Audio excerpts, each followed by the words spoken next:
Hi, meteorologist Peter Hall. One of the coldest days of December so far in terms of the high temperature.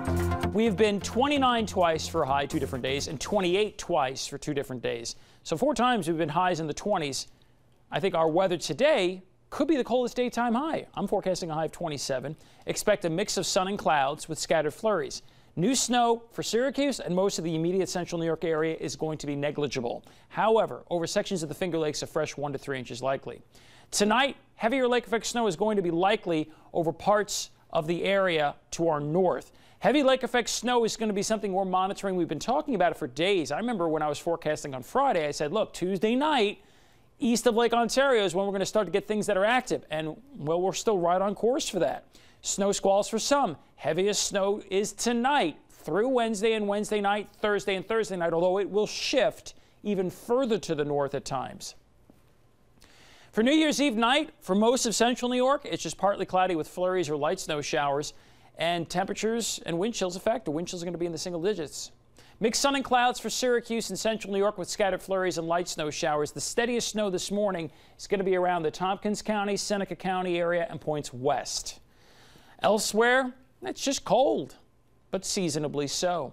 Now watch tonight, right here. Heavy squalls likely Oswego, northern Oneida, sections of southern Lewis counties. This is something that happens later tonight through the first half of Wednesday before all of this shifts to the north into northern Lewis and Jefferson and St. Lawrence counties by Wednesday late in the day and into Wednesday night.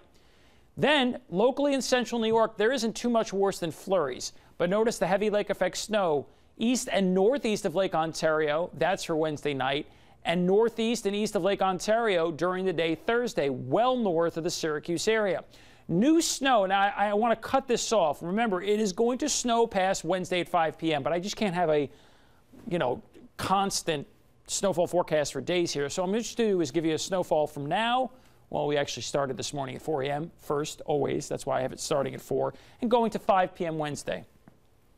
1 to 3 inches of snow to the south. Syracuse, Auburn, not much. But then you notice easily here, 6 to 12 inches of snow likely for areas of Oswego, southern Jefferson, southern St. Lawrence, southern Lewis and northern Oneida counties with wherever the persistent bands occur. Now, whether it's right here or it's a little further south, you get the drift. Parts of central or northern Oswego County and the Tug Hill have the best chances of getting a total of 12 to 24 inches of snow before all of this shifts further to the north. Now remember, after 5 p.m. Wednesday, we're talking mainly Jefferson, St. Lawrence, and northern Lewis counties past 5 p.m. Wednesday, basically from 5 p.m. Wednesday through Thursday evening, Thursday night. Total sunshine, that really depends on where you're watching us from anywhere between 25 to 50% sunshine today, tomorrow, and Thursday. Again, the emphasis for heavier lake effect snow is up north. Tonight, tomorrow night, and Thursday. There's an opportunity for some of those snow showers to drop into central New York in a weaker form. Then a new storm system appears to have a wintry mix going to rain late Saturday into Saturday night, and then rain back to snow and potentially the coldest air of the season coming in for Monday. Yeah, temperatures acting funky this weekend. 34 the high for Saturday, 31 and rising to 40 Saturday night, 46 and falling Sunday. The last time we hit 25 for a high was March. The last time we were in the teens for highs was March. So there you go. Meteorologist Peter Hall, anytime, anywhere, cnycentral.com.